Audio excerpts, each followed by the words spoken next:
नमस्कार विद्यार्थी मित्रांनो, आपण पाहत आहात चॅनल सक्सेस की आणि मी अमोल मांगुळकर आपलं या चॅनलवर स्वागत करतो। या व्हिडिओमध्ये आपण इयत्ता 9वी गणित भाग 1 प्रकरण 2 वास्तव संख्या यामधील सराव संच 2.2 आपण इथं घेणार आहोत। त्यामधील पहिला जो प्रश्न दिला, 4/2 ही संख्या अपरिमेय आहे हे सिद्ध करा। तर या ठिकाणी 4/2 जी संख्या आहे या संख्येला अपरिमेय आहे हे दाखवायचं आहे, हे सिद्ध करायचं आहे। तर मग आपल्याला इथं अप्रत्यक्ष पद्धतीने सिद्धता द्यावी लागेल। अप्रत्यक्ष पद्धतीची सिद्धता म्हणजे जे विधान आपल्याला सिद्ध करायचं ते असत्य आहे, सत्य नाही असं आपण इथं गृहीत धरणार आहोत। म्हणजे इथे येईल समजा 4/2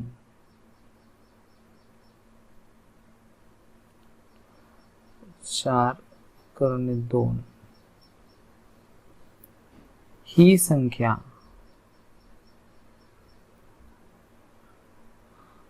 अपरिमेय आहे हे दाखवायचं आहे। म्हणजे आपल्याला ही संख्या अपरिमेय नाही असं इथं गृहीत धरायचं आहे। ही संख्या अपरिमेय संख्या नाही, अपरिमेय नाही। आणि ही जर संख्या अपरिमेय नाही तर मग म्हणून 4/2 ही परिमेय संख्या होईल। लक्षात घ्या, परिमेय आणि अपरिमेय या दोन संख्यांमध्ये एकही सामायिक संख्या नसते आणि म्हणून ही जर अपरिमेय नाही आहे तर मग ही काय होईल, ही परिमेय संख्या आहे असं आपल्याला या ठिकाणी लिहिता येईल। मग आता ही जर परिमेय नाही मग अपरिमेय म्हणजे अपरिमेय नाहीये तर परिमेय आहे आणि परिमेय आहे म्हणून आपल्याला या संख्येला p/q रूपामध्ये लिहिता येईल। आणि म्हणून इथे लिहूया, कोणत्याही परिमेय संख्येची मांडणी आपण अपूर्णांकात करू शकतो। म्हणून 4/2 बरोबर आहे p/q। मग या ठिकाणी काय होईल, या परिमेय संख्येची ही अपूर्णांकातील मांडणी होईल। तर इथं गुणिले जे 4 आहेत 2 ला उजवीकडे जाऊन भागिले होतील। म्हणून इथं होईल 2 बरोबर p/4 गुणिले q। म्हणजेच काय होईल, 2 बरोबर p/4q। आणि जर 2 ची किंमत p/4q असेल तर आता इथे काय होत आहे, या समीकरणामध्ये डावी बाजू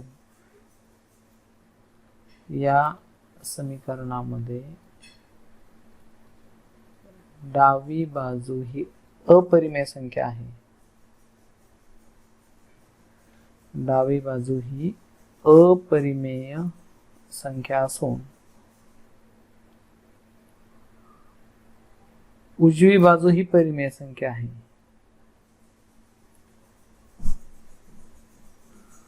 उजवी बाजू ही परिमेय संख्या आहे आणि म्हणून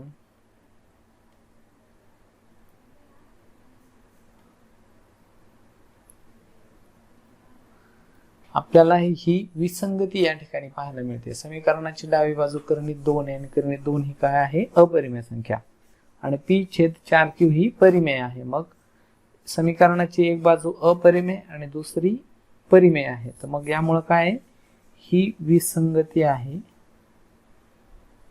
ही विसंगती का आपल्याला मिळते, तर आपण जे गृहीत धरलंय त्या गृहीतकामुळे आणि म्हणून आपले गृहीतक चुकीचे आहे। आपले गृहीतक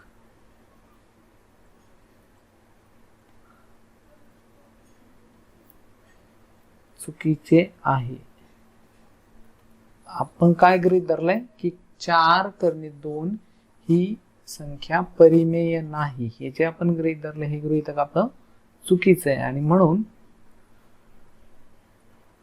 4 कर्णित 2 ही संख्या अपरिमेय आहे, ही संख्या अपरिमेय संख्या आहे.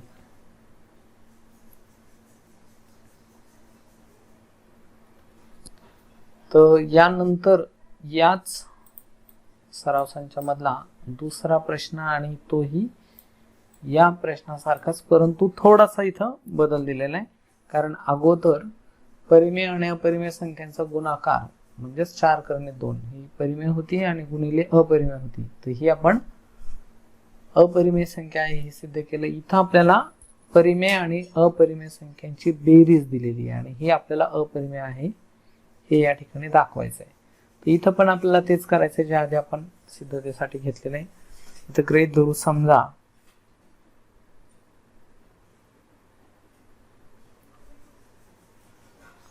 3 अधिक कर्णित 5 ही संख्या अपरिमेय नाही, अपरिमेय नाही. आणि ही जर अपरिमेय नाही तर मग म्हणून ती संख्या परिमेय आहे. जर अपरिमेय नाही तर मग काय व्हायला पाहिजे, ती परिमेय. आणि मग त्यामुळे काय होईल, या संख्येची मांडणी आपण अपूर्णांकामध्ये करू शकतो. म्हणून 3 अधिक कर्णित 5 बरोबर आहे P/Q. मग हे 3 उजव्या बाजूमध्ये जातील, म्हणजे डावीकडे इथं कर्णित 5 बरोबर P/Q वजा 3. आणि म्हणून इथं काय येईल आता, कर्णित 5 P/Q वजा 3. आता ही अपूर्णांक आणि ही पूर्णांक यांची वजाबाकी केली नाही केली तरी सुद्धा चालेल. मग या ठिकाणी काय होत आहे, येथे समीकरणाची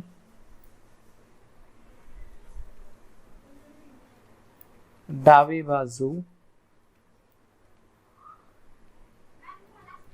अपरिमेय संख्या असून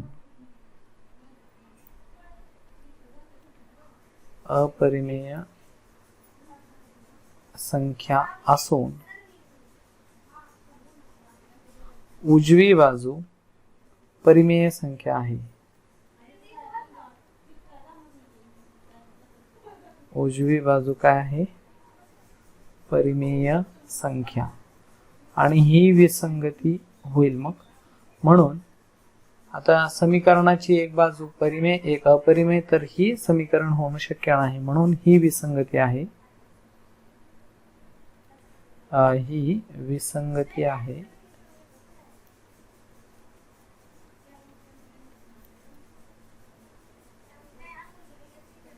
आणि ही जर विसंगती आहे तर मग खाली काय होईल, म्हणून आपले गृहीतक चुकीचे आहे.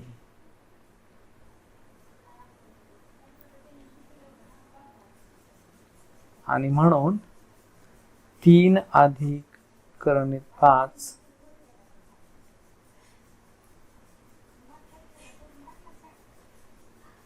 ही संख्या अपरिमेय आहे. हे विधान आपण जे असत्य आहे असं गृहीत धरलं होतं ते सत्य होईल. मग या पद्धतीने 3 अधिक कर्णित 5 ही संख्या अपरिमेय आहे हे आपण या ठिकाणी सिद्ध केलंय. त्यानंतर आता तिसरा जो प्रश्न आहे, कर्णित 5 आणि कर्णित 10 या संख्या रेषांवर दाखवा. तर या ठिकाणी लक्षात घ्या, कर्णित 5 आणि कर्णित 10 या अपरिमेय संख्यांना आपल्याला संख्या रेषेवरती दाखवायचं आहे. तर त्यासाठी आपण इथे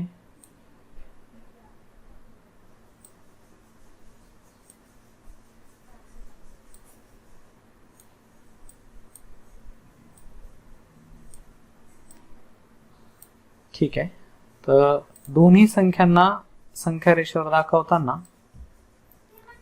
इथं पहा कर्णित 5 जे, तर इथं आपण कर्णित 4 जर घेतले तर कर्णित 4 बरोबर 2 आहे.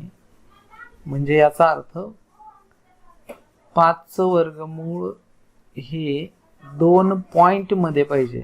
म्हणजे थोडक्यात 4 च्या वर्गमूळापेक्षा 5 चं वर्गमूळ जास्त असेल, म्हणून 2 पॉइंट काहीतरी येणार आहे. म्हणजे याचा अर्थ संख्या रेषेवर कर्णित 5 ही संख्या 2 एकक अंतराच्या पुढे असेल. आणि त्याच पद्धतीनं कर्णित 10 ही जी संख्या आहे, तर कर्णित 9 म्हणजे वर्गमुळात 9 बरोबर 3 आहे. म्हणून वर्गमुळात 10 बरोबर 3 पॉइंट म्हणजे पुढं काही अंक येतील आणि हे 10चं वर्गमूळ हे 9च्या वर्गमूळापेक्षा मोठं असेल. म्हणजे थोडक्यात कर्णित 10 ही संख्या रेषेवर 3च्या नंतर येणार आहे. म्हणून या ठिकाणी आपण काय करणार, सगळ्यात अगोदर इथं आपण संख्या रेषा काढणार आहोत. आणि इथं संख्या रेषा शून्यापासून आपण पुढे घेतल्यास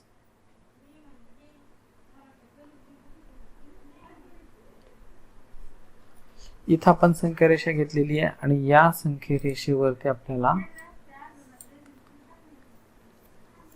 कर्णित 5 ही अगोदर दाखवायचे. आणि म्हणून आपण काय करणार, इथं आता आपल्याला संख्या रेषा जर छोटी काढली तर काय होईल, पुन्हा संख्या व्यवस्थित म्हणजे आकृती व्यवस्थित येणार नाही. म्हणून आपल्याला एकक अंतर थोडं वाढवावं लागेल.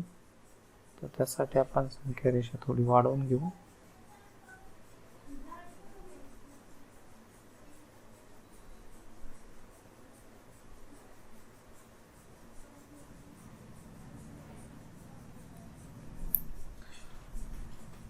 या ठिकाणी काय करायचं, आपल्याला 2 सेंटीमीटर बरोबर 1 एकक अंतर असं आपण इथं गृहीत धरू. 2 सेंटीमीटरचं 1 एकक अंतर घेणार आहे. म्हणजे इथं शून्यानंतर पहिली जी संख्या आहे 2, इथं 1, त्यानंतर पुढची संख्या 4 वर इथं 2 येईल, इथं 2, 6 वर 3 आणि 8 वर 4. यापेक्षा अजून एक काम केलं आपण, 2च्या ऐवजी अजून 1 एकक न वाढवू. म्हणजे अजून तुम्हाला चांगलं समजेल, स्पष्ट येईल. 3 सेंटीमीटर बरोबर 1 एकक घेऊ. आपल्याकडे संख्या रेषा मोठी आहे त्यामुळे आपल्याला इथं अडचण नाही येणार. 3 सेंटीमीटर बरोबर 1 एकक अंतर, म्हणून 3च्या पटीतील संख्या हे आपलं एकक अंतर दर्शवणार आहे, दाखवणार आहेत.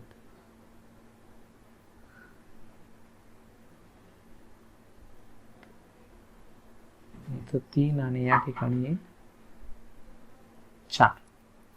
तर आता ही संख्या रेषा आपण बाजूला घेऊ आणि या ठिकाणी आपल्याला हे एकक अंतर लिहायचे.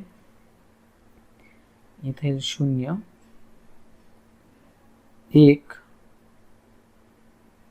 2, 3, 4. तर सुरुवातीला आपल्याला कर्णित 5 ही संख्या संख्या रेषेवर दाखवायची आहे आणि त्यासाठी आपल्याला इथं हा काटकोन उपयोगात आणायचा आहे.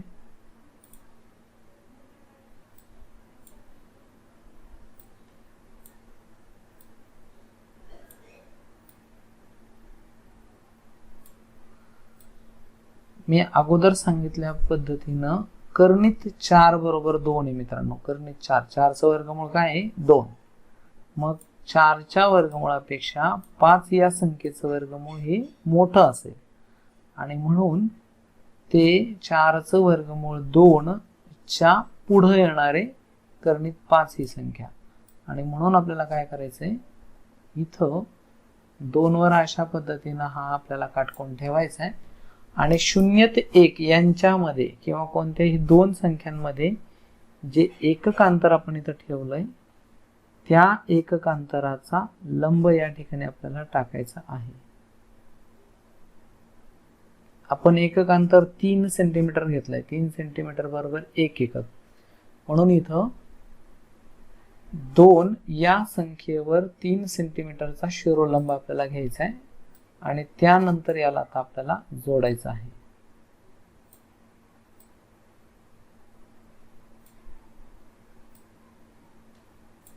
या शिरोलंबाचं टोक इथं आपल्याला 0 या संख्येशी जोडायचं आहे.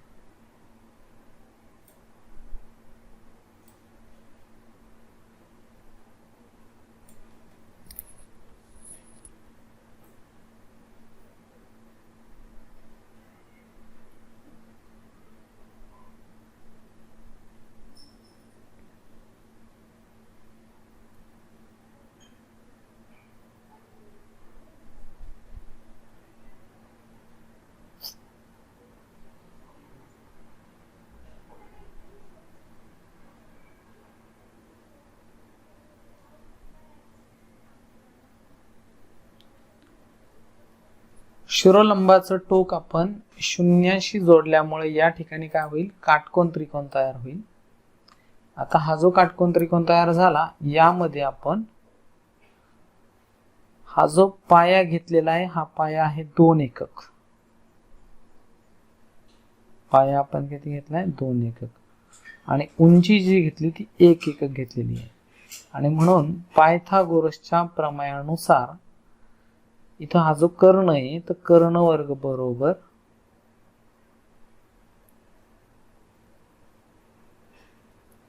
पाया वर्ग अधिक उंची वर्ग.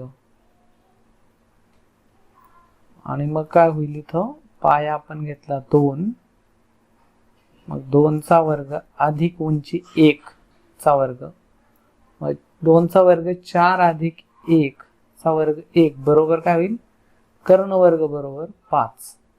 आणि म्हणून दोन्ही बाजूंचं जर आता वर्गमूळ काढलं तर कर्ण बरोबर वर्गमुळात 5. तर पहा, कर्णाची लांबी ही वर्गमुळात 5 होईल आणि कर्णाची लांबी ही आपल्याला वर्गमुळात 5, हा बरोबर आहे, कर्ण बरोबर काय होईल इथं वर्गमुळात 5 आणि मग कर्णाची लांबी वर्गमुळात 5 होईल. तर मग कर्ण म्हणजे आता आपल्याला वर्तुळाची त्रिज्या म्हणून घ्यायची आणि त्यावरून एक कंस आपल्याला काढायचा आहे जो संख्या रेषेला छेदेल. आणि त्यासाठी आता इथं आपल्याला कंपास वापरायचा आहे. आणि पहा, कंपासचं टोक आपण इथं बिंदू या ओ वरती म्हणजेच 0 वरती ठेवायचे आणि इथं अशा पद्धतीनं त्रिज्या घ्यायची आहे. पेन्सिलचं टोक या कर्णाच्या दुसऱ्या टोकावर, कंपासचं टोक 0 वर, आणि हे अंतर निवडल्यानंतर थोडंसं याला असं फिरवून घ्यायचंय आणि इथून आपल्याला एक कंस असा काढायचा की जो या संख्यारेषेला छेदेल. मग हा कंस संख्यारेषेला ज्या ठिकाणी छेदेल त्या ठिकाणी आपल्याला ही पहिली वर्गमुळातली संख्या म्हणजे कर्णित 5 ही संख्या मिळणार आहे. तर कर्णाची जी लांबी आहे ही कर्णित 5 आहे आणि म्हणून ही त्रिज्या घेऊन हा जो कंस इथं आपण काढलाय आणि तो संख्या रेषेला जिथं छेदतो त्या ठिकाणी ही आपली संख्या कर्णित 5 मिळेल. आता आपल्याला याच प्रमाणे कर्णित 10 या संख्येला संख्या रेषेवर परत दाखवायचंय. मग कर्णित 10 ही अगोदर आपण अंदाजे कुठं असेल हे समजावून घेऊ. म्हणजे 9 चे वर्गमूळ 3 आहे, म्हणजे संख्या रेषेवर जिथं 3 संख्या येईल, 9 चं वर्गमूळ 3 आहे, मग 10 चं वर्गमूळ हे 9 च्या वर्गमूळापेक्षा मोठा असेल, कारण 10 ही संख्या 9 पेक्षा मोठी आहे, म्हणजे 3 पॉइंट काहीतरी येणार आहे. म्हणजे थोडक्यात 3 पेक्षा थोडीशी पुढं आपल्याला ही कर्णित 10 ही संख्या रेषेवर मिळणार आहे. आणि म्हणून आपल्याला इथं काय करायचंय,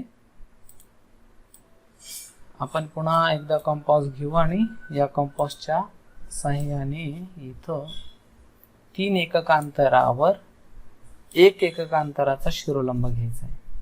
एकक अंतर म्हणजे दोन संख्यांमध्ये जे अंतर आपण ठेवलेलं आहे त्याला आपण एकक अंतर असं म्हणतो. मग आपण काय करूया, 3 एकक अंतरावर एक एकक अंतराचा शिरोलंब आपण घेणार आहोत, म्हणजे 3 सेंटीमीटरचा शिरोलंब, कारण आपण एकक अंतर हे 3 सेंटीमीटर निवडलेलं आहे.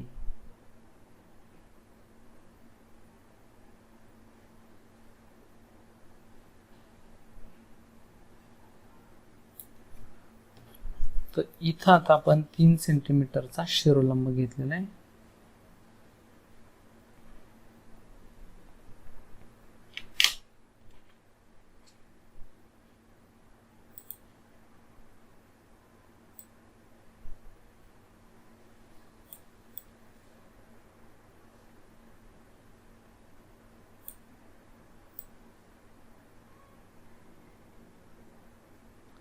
आणि या शिरोलंबाचं टोक आपल्याला परत शून्याशी जोडायचं आहे.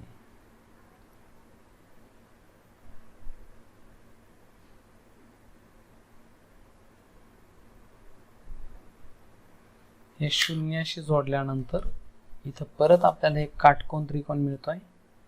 या काटकोन त्रिकोणाचा पाया 3 सेंटीमीटर आहे आणि त्याची उंची 3 एकक आहे आणि उंची 1 एकक आहे, म्हणजे कर्ण वर्ग बरोबर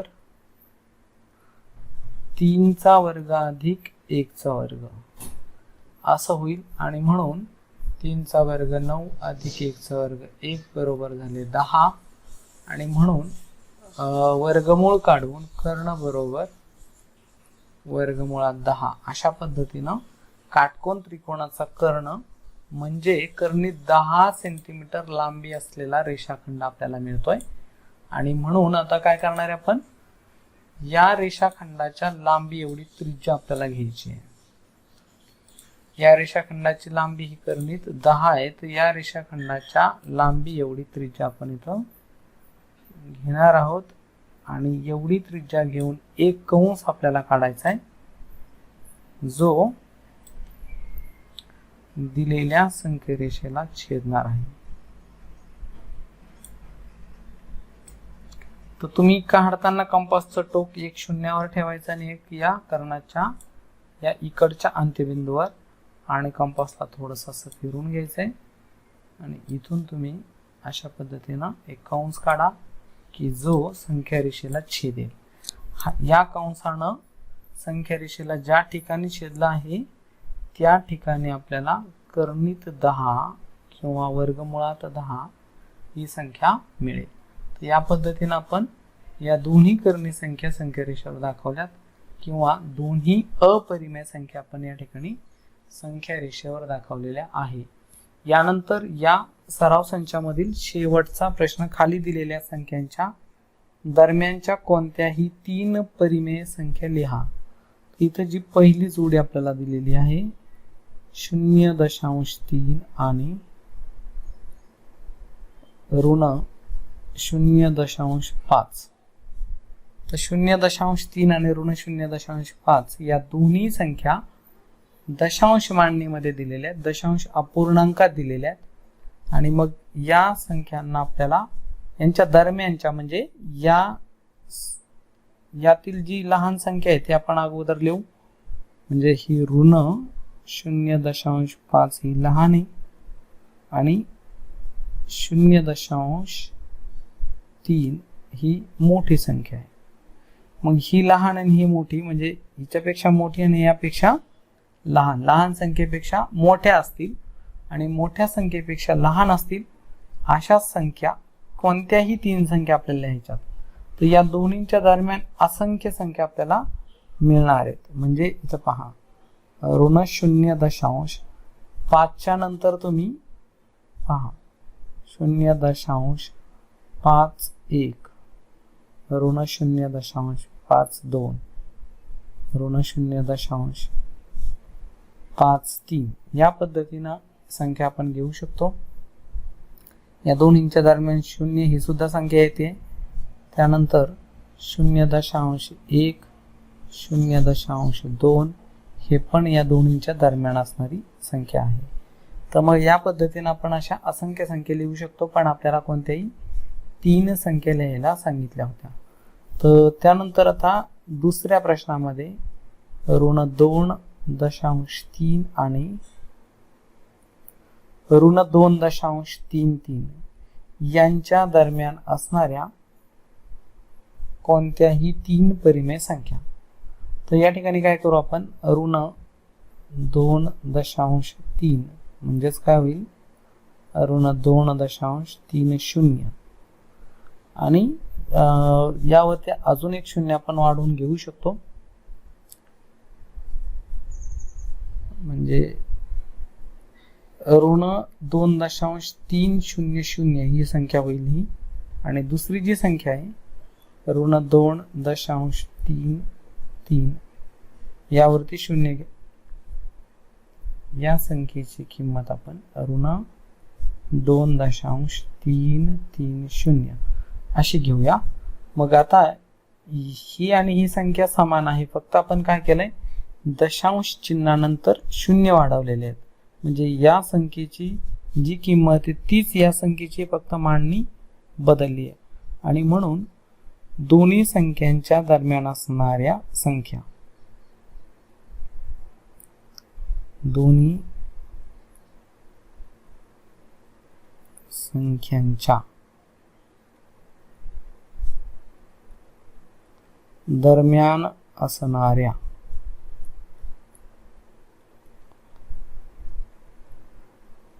संख्या खालील प्रमाणे आहेत. तर या ठिकाणी काय होईल, ऋण 2.30 होतं, तर इथं आपण ऋण 2.310 असं घेऊ शकतो. ऋण 2.313 घेऊ शकतो. ऋण 2.317 घेऊ शकतो. ऋण 2.332 अशी घ्यावं लागेल. 329 ही घेऊ शकतो. अशा आपल्याला अनंत संख्या या ठिकाणी लिहिता येतील. त्यानंतर आता दुसऱ्या म्हणजे पुढचा जो प्रश्न दिलाय, दुसरा जो गट आपल्याला दिलाय,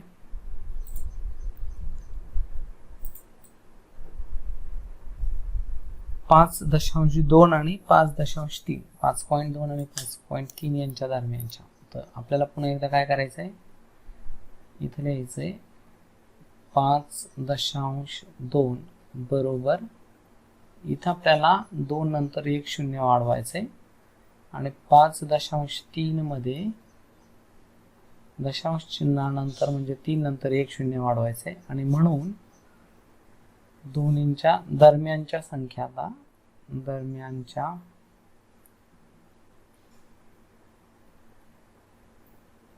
संख्या या ज्या आहेत तिथं 5.21, 5.22, 5.23. तर या ठिकाणी आपण 2.4, 2.5, 2.6 म्हणजे अशा पद्धतीनं लिहू शकतो. त्यानंतर आपल्याला शेवटी चौथ्या जोडीमध्ये सांगितलंय ऋण 4.5 आणि ऋण 4.6 यांच्या दरम्यान असणाऱ्या कोणत्याही 3 संख्या परत लिहायच्यात.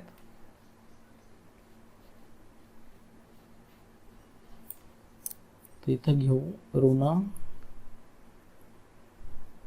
4.5. या संख्येची किंमत ऋण 4.50 आणि ऋण 4.6 या संख्येची किंमत ऋण 4.60 अशी घेऊया. मग यांच्या दरम्यान असणाऱ्या संख्या,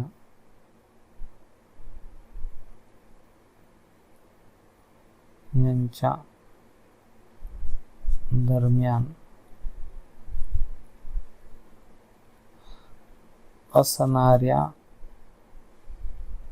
संख्या इथं होतील ऋण 4.51, ऋण 4.52, ऋण 4.55. तर विद्यार्थी मित्रांनो, हा आपला सराव संच या ठिकाणी पूर्ण झालेला आहे. हा व्हिडिओ तुम्हाला कसा वाटला कमेंटच्या माध्यमातून लिहायला विसरू नका. आवडल्यास जरूर लाईक करा, आपल्या मित्रांना शेअर करा. आतापर्यंत आपण चॅनल सबस्क्राईब केलं असेल तर त्यासाठी धन्यवाद. नसेल केलं तर अवश्य करा आणि बेल बटन जरूर दाबा, ज्यामुळे तुम्हाला नवीन व्हिडिओची माहिती मिळत राहील. भेटूया पुढच्या